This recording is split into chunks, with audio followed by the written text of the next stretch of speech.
The frail widow was ignored all night until the Korean Mafia boss took her hand. Say that title again in your mind, because what you're about to discover is not just a story of forbidden love, nor a simple tale of redemption. It's something far darker, far more real, far closer to what you yourself have lived through at some point. How many times in your life have you felt invisible in a room full of people? How many times have you smiled on the outside while something inside you was breaking in silence? If you've ever known what it means to be the one nobody sees, the one nobody hears, the one everyone ignores with that polite cruelty that hurts more than any insult, then this story was made for you. Soo-yeon was 43 years old, with black hair just beginning to turn gray at her temples and hands that trembled slightly, not from age, but from years of carrying alone a weight that no man in that room had bothered to notice. She had lost her husband 3 years before. A good man, they say. A man who loved her, they say. But those who say those things never saw how she cried in the bathroom so as not to wake her children.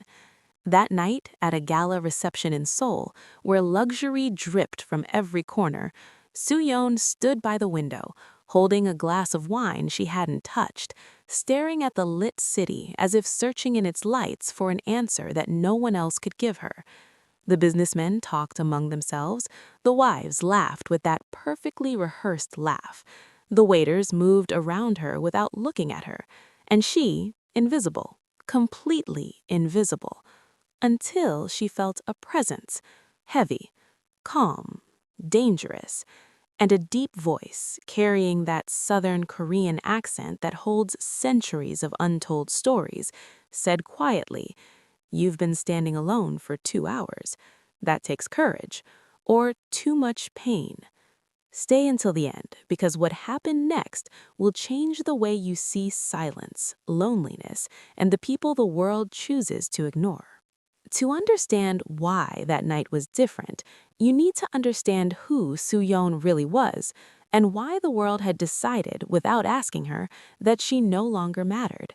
She was not an ordinary woman, even though everyone treated her as if she were. She had been a doctor, a surgeon to be precise, one of the best at Seoul National Hospital for nearly 15 years. Her hands, those same hands that night weakly held a crystal glass, had saved more than 300 lives. They had sewn hearts back together. They had stopped hemorrhages that medical textbooks said were impossible to stop. But when her husband died, something in the system decided she was no longer the brilliant surgeon. She was now poor widowed Dr. Park's wife. And that label, invisible but heavy as lead, began to crush her. She left surgery, not because she wanted to, but because the pressure of being a single mother, of holding a household together, of answering her children's questions about why daddy wasn't coming home, consumed her in ways no medical textbook explains. Her colleagues invited her out of obligation, her friends called less and less, and her husband's family, the family that at the funeral promised to always be there for her, disappeared as quickly as the funeral incense faded into the air. Soo-yeon learned to live on the margins, to take up as little space as possible, to not ask, to not need. Because in this world, when a woman of a certain age starts to need things, she becomes a burden, and she had made a conscious decision not to be a burden to anyone. Do you know someone like that? Or perhaps you yourself have made that decision at some point in your life. The decision to make yourself smaller so as not to inconvenience anyone. That night at the gala, she was there only because her sister-in-law had insisted. "Getting out will do you good," she said. And Soo-yeon went not because she believed that, but because she no longer had the energy to argue. She put on the only elegant dress she still had from her previous life, dark, understated, like her, and she walked into that hall with no idea that that night something ancient and dangerous was going to see her, really see her, for the first time in years. Kang Tae-jin was not the kind of man who shows up at gala events by accident. Every move he made was calculated. Every word he spoke carried a specific weight. He was 51 years old, broad-shouldered beneath a black suit that cost more than Soo-yeon earned in a month as a doctor, with a thin scar running from his left jawline to the corner of his mouth, so discreet that most people never noticed it, yet so eloquent to anyone who knew how to read men that it told an entire story without a single word. He was the boss. Not the kind of boss who signs documents in an office, the kind of boss who walks into a room and the air shifts. People who truly knew who Kang Tae-jin was spoke of him in hushed voices, even when they were alone. He had built his empire from the age of 18 in the dark alleyways of Busan, where he learned that the world has no rules, only power, and those who hold power decide what the rules are. But here is something nobody expected from a man like him. Kang Tae-jin observed. Always. Everyone. It was a skill he had developed out of sheer survival necessity that over the years had evolved into something resembling a sixth sense. He could walk into a room and within 30 seconds know who was lying, who was afraid, who wanted something, and who was broken on the inside. And that night, among the businessmen with their plastic smiles and the wives in their designer dresses, the first thing his eyes found was a woman standing alone by the window. Alone, with a glass she wasn't drinking, with her eyes fixed on the city but her gaze somewhere else entirely. He watched her for 20 minutes before moving. Others would have approached sooner, out of curiosity, out of hollow gallantry, out of the masculine instinct to conquer. Kang Tae-jin waited, because in those 20 minutes he read something in that woman's posture that stopped him cold. It was not ordinary sadness. It was the posture of someone who has learned to carry so much that their very body had changed shape, as if her bones had curved to hold a weight no one else could see. And that recognition, so unexpected, so precise, did something to him that no business deal, no threat, no danger had managed to do in years. It stopped him. It made him feel something he had almost forgotten still existed inside of him. When Kang Tae-jin approached her and said those words, "You've been standing alone for 2 hours. That takes courage or too much pain," Soo-yeon did not respond immediately. She looked at him. And in that second, something very interesting happened. She felt no fear. And she should have. Anyone in that room who truly knew who Kang Tae-jin was would have taken a step back, smiled nervously, found a polite excuse to walk away. But Soo-yeon was a doctor, and good doctors learn to read another person's pain before reacting to their own sense of danger. What she saw in his eyes was not the threat the world described. She saw something she recognized immediately, because she saw it in her own mirror every morning. Loneliness. Not the loneliness of being alone in a room, but that specific and brutal loneliness of being surrounded by people and still not belonging anywhere. She answered with 4 words. "Both, I suppose. You?" And that last word, that "you," spoken not as a question but as a diagnosis, made Kang Tae-jin, for the first time in many years, feel that someone was seeing him. Not the boss, not the danger. Him, that boy from Busan who learned to survive at any cost and in the process left pieces of himself scattered across the alleyways of a city that never apologized to him for anything. They sat down. Not in the center of the hall, where everyone could see them and judge and speculate, but in a small corner, by the window, with the city of Seoul blinking outside as if it knew that what was about to happen needed silent witnesses. They talked for 3 hours. What does a frail widow and the head of a criminal organization talk about in a dark corner of a luxury gala? Nothing important, everything that matters. About the feeling of coming home and finding the silence heavier than any noise. About the difference between being tired of work and being tired of existing in a certain way. About children who grow up and need you and fill you up, but also hollow you out. About decisions you made at 20 years old that at 50 you no longer recognize as your own. No one interrupted them, perhaps because no one dared approach Kang Tae-jin, perhaps because no one noticed Soo-yeon, or perhaps, just perhaps, because the universe sometimes has the grace to protect the moments that truly matter. What very few people know, what the media never reported, and the rumors barely grazed, is that Kang Tae-jin had a history that explained absolutely everything. Not justified it, explained it. And there is an enormous difference between those two words, a difference the world often chooses to ignore because it is more comfortable to have simple villains than complex human beings. Kang Tae-jin was born in Busan in 1974, in a neighborhood where poverty was not a temporary state but an inherited condition, like eye color. His mother washed other people's clothes. His father had disappeared when he was 6 years old. No drama, no violence. He simply left on a Tuesday and never came back, as if they were an obligation he had decided to cancel without notice.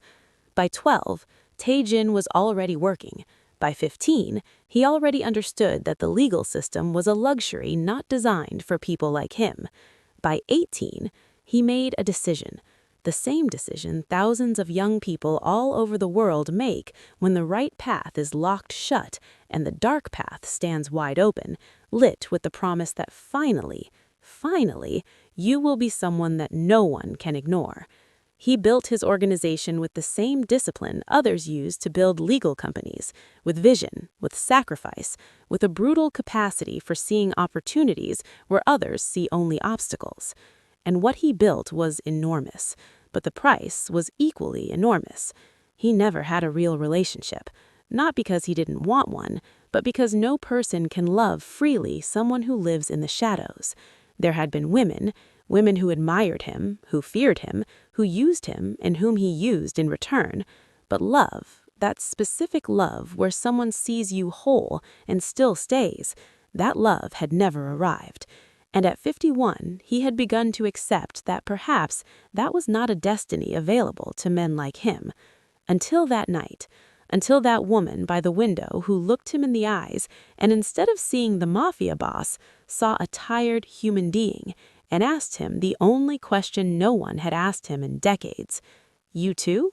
Just that. You too? And with those two words, something very old inside Kang Tae-jin moved, like the first tremor before the earthquake, like the first crack in a dam that has been holding back water for years.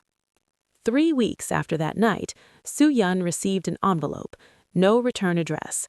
Inside, a single card with an address and a time, and below, written by hand in that handwriting that can only belong to someone who learned to write late and with great effort, if you'd like to talk more.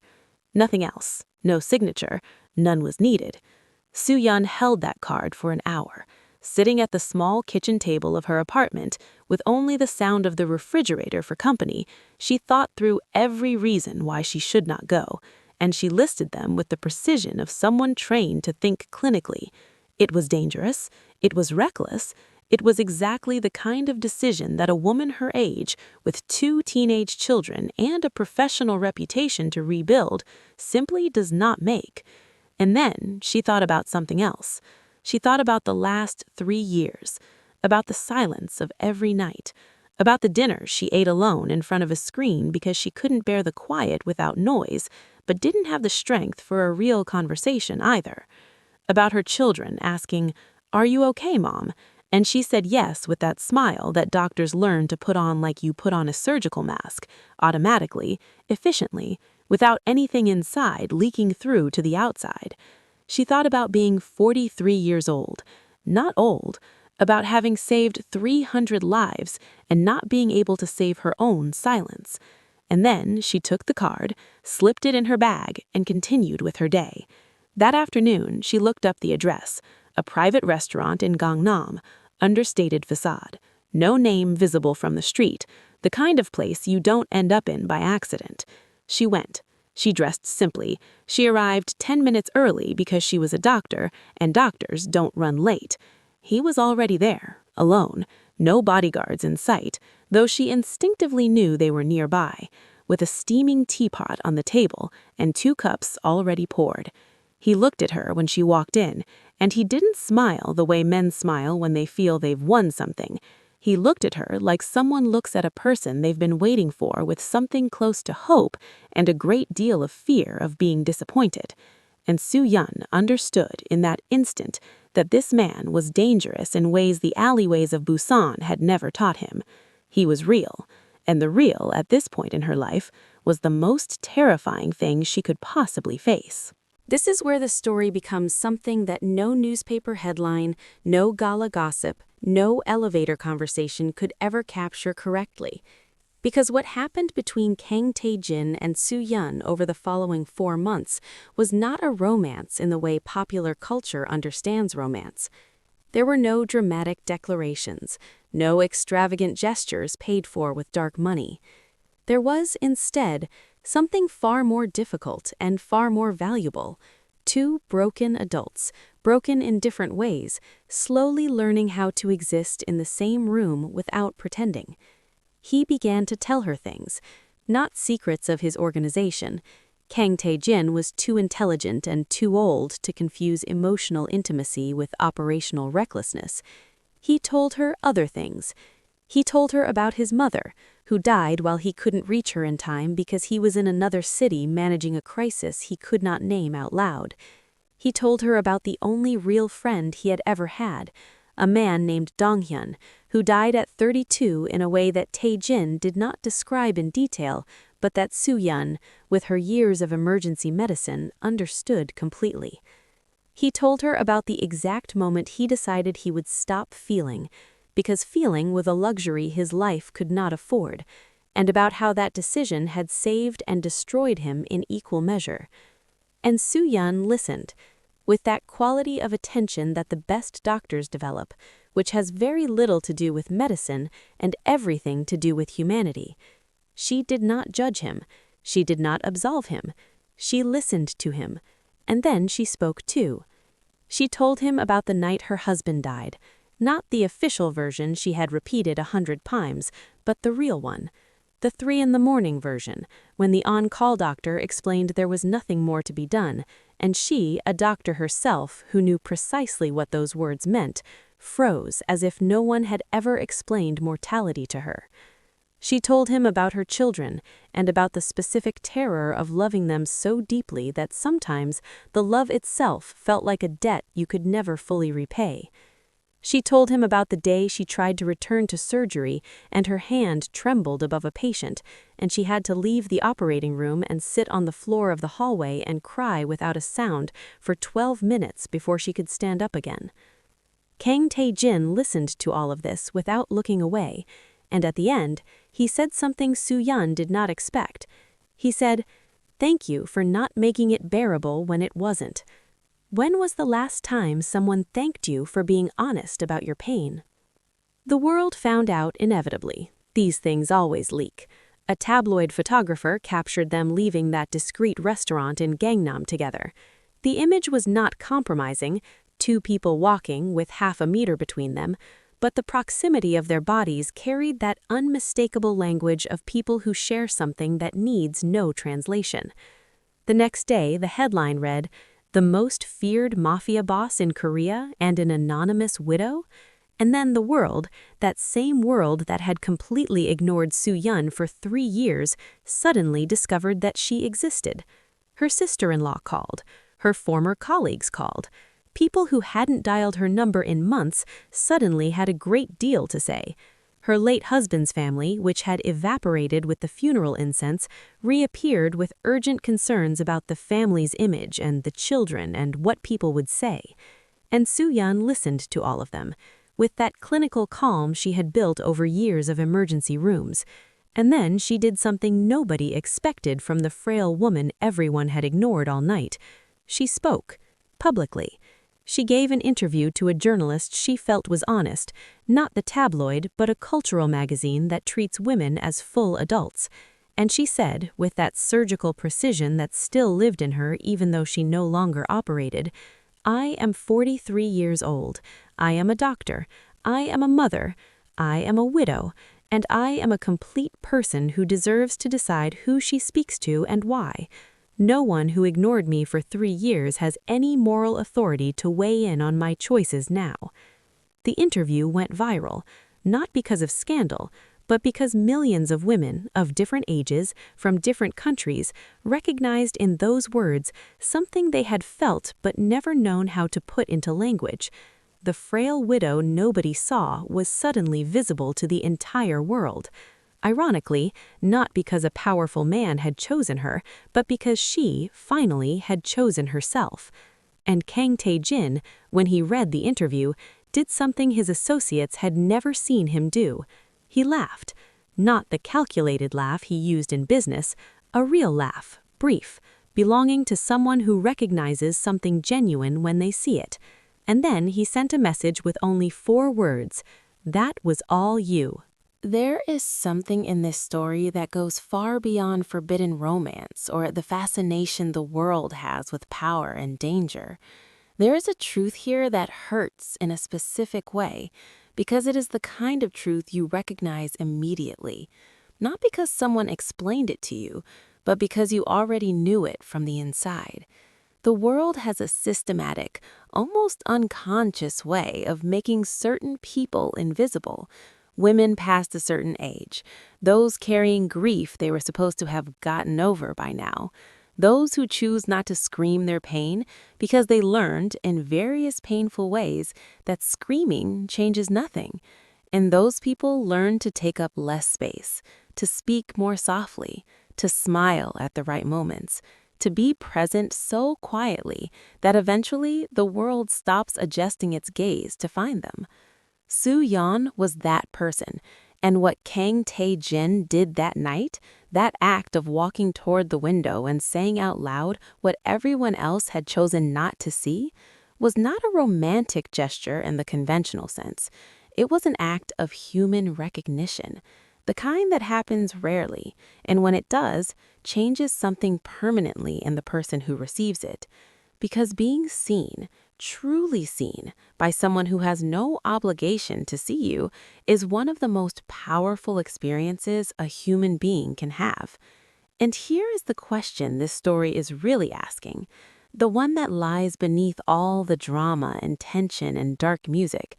How many people in your life are standing by a window, alone, holding a drink they're not drinking, waiting for someone to take 30 seconds to see what everyone else chose to ignore?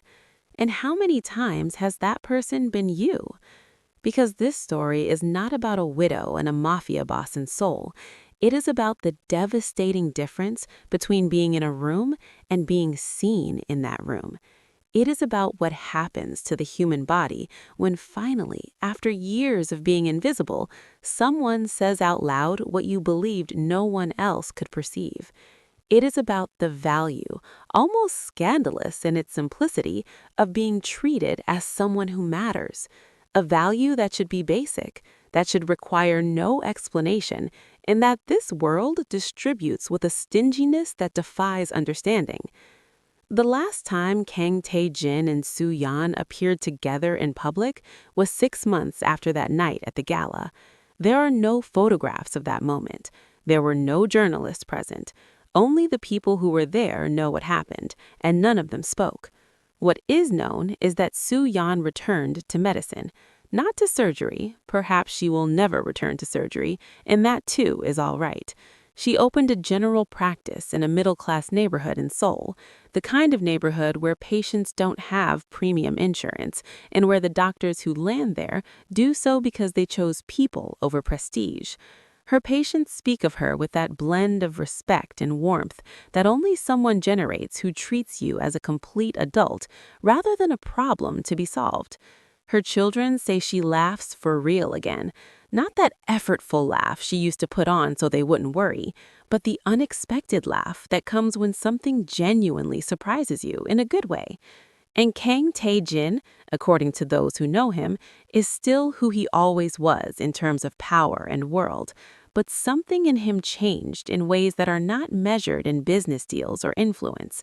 Something that has to do with allowing himself, for the first time in decades, the possibility that not everything valuable in this world has to be earned through power. that some things arrive differently, more quietly, more unexpectedly, more real. This story does not have a movie ending. There is no perfect resolution, no guarantee of happiness. It has, instead, something more honest. Two people who found each other at the exact moment each of them needed to be seen, and who had the courage not to walk away from that simply because of what the world might say. And that, in this world and in this time, is already a form of bravery worth naming out loud. If this story moved something inside you, if at any moment in this telling you recognized an emotion you thought was only yours, then you already know you are not alone in that. There are millions of people who have at some point been the figure standing by the window, ignored, invisible, waiting. And if you want more stories like this one, stories that are not afraid to go to the dark places because they know that truth lives there too, subscribe to the channel, hit the notification bell, and tell us in the comments, has anyone ever truly seen you when the whole world had chosen not to see? We want to read your story, because here, no one stands by the window alone.